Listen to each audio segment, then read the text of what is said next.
Selamat pagi saudaraku yang terkasih di dalam nama Tuhan Yesus Kristus. Apa kabar kita semua saudaraku? Tentulah kabar baik, karena anugerah dan kasih Allah yang senantiasa melingkupi hidup kita. Terlebih di pagi hari ini, kita bersyukur karena nafas kehidupan yang baru Tuhan sudah berikan bagi kita. Saudaraku, sebelum kita melakukan aktivitas kita pada pagi hari ini, kita mau mendengarkan apa yang menjadi isi hati Tuhan melalui renungan di pagi hari ini bersama dengan saya, Evangelis Hermin Siburian. Sebelumnya, mari kita berdoa. Sungguh kami mengucap syukur kepada Engkau ya Bapa, Bapa yang terkasih, Bapa yang bertahta di kerajaan sorga. Kami mengucap syukur di pagi hari yang indah ini. Engkau sudah memberikan nafas kehidupan bagi kami. Tuhan, kami mau mendengarkan apa yang menjadi isi hati Tuhan melalui firman-Mu pada pagi hari ini. Biarlah Engkau yang memberikan hikmat marifat kepada kami. Berikan kami hati, berikan kami telinga yang mau dengar-dengaran akan firman-Mu. Hamba-Mu yang membawakan firman-Mu, biarlah Engkau sembunyikan di belakang salib-Mu. Hamba-Mu yang tidak ada apa-apanya, biarlah Engkau yang memampukannya. Berfirmanlah Tuhan, karena kami siap untuk mendengarkannya. Di dalam nama Tuhan Yesus Kristus, kami berdoa dan mengucap syukur. Haleluya. Amin. Saudaraku yang terkasih, firman Tuhan pada pagi hari ini tertulis di dalam Mazmur 49 ayat yang ke-16. Demikian bunyi firman Tuhan. Tetapi Allah akan membebaskan nyawaku dari cengkraman dunia orang mati, sebab Ia akan menarik aku. Amin. Demikian firman Tuhan. Firman Tuhan pada pagi hari ini, saudaraku, kita beri judul Hidup Taat kepada Tuhan. Saudaraku yang terkasih dalam nama Tuhan Yesus Kristus, dalam dunia yang fana ini, ukuran kebahagiaan bagi banyak orang dilihat dari kekayaan, status ekonomi, atau jabatan yang disandangnya.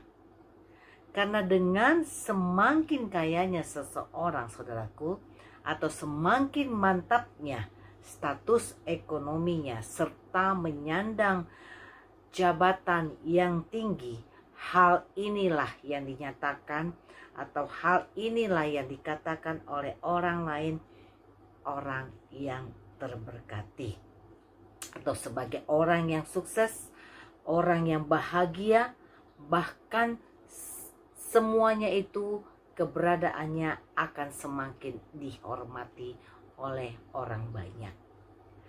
Makanya tidaklah heran saudaraku jika orang-orang banyak menghalalkan segala cara untuk memperoleh kekayaan, walaupun hal itu tidak seturut dengan kehendak Allah.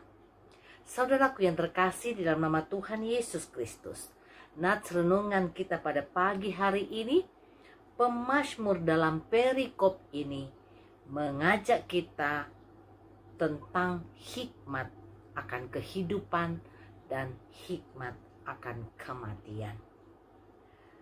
Saudaraku, bagi Tuhan semua manusia adalah setara atau sama di hadapan Allah.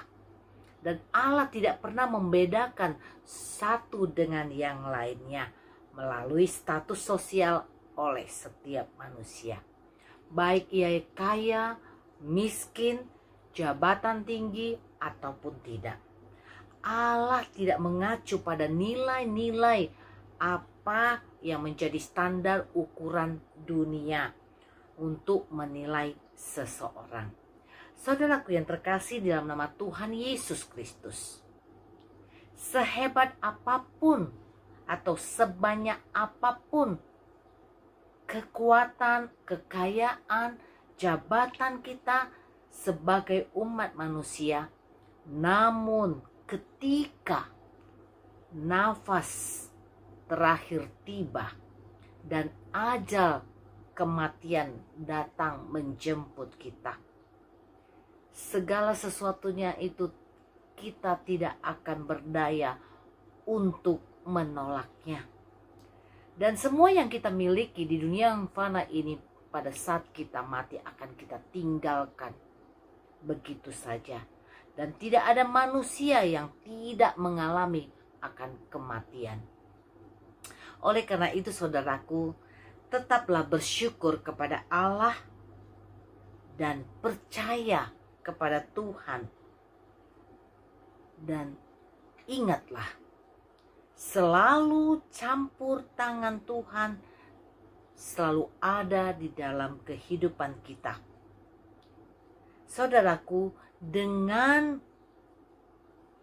kasih Allah, Dia rela berkorban untuk menebus kita dari segala dosa-dosa kita yang membelenggu kita karena kejahatan kita dengan kematiannya di kayu salib. Saudaraku yang terkasih di dalam nama Tuhan Yesus Kristus, sebagai orang yang percaya, sebagai orang yang mengandalkan Tuhan Yesus, kita tidak mau atau kita tidak mengabaikan pengorbanannya atas kehidupan kita. Oleh karena itu saudaraku, kita harus hidup taat. Kita harus hidup taat akan semua ajaran-ajaran dan perintah-perintah yang diberikan oleh Tuhan.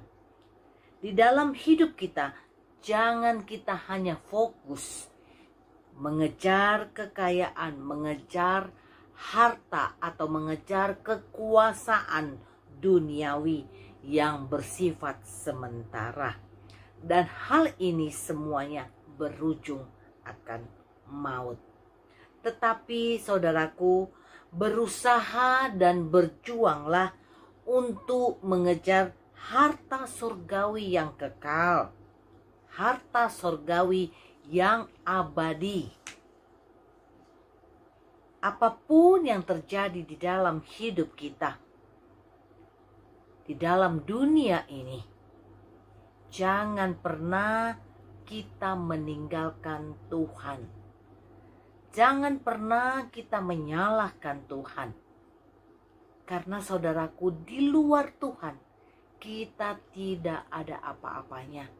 Di luar Tuhan kita tidak berdaya. Di luar Tuhan kita tidak akan mampu menghadapi setiap persoalan atau pergumulan yang datang di dalam kehidupan kita.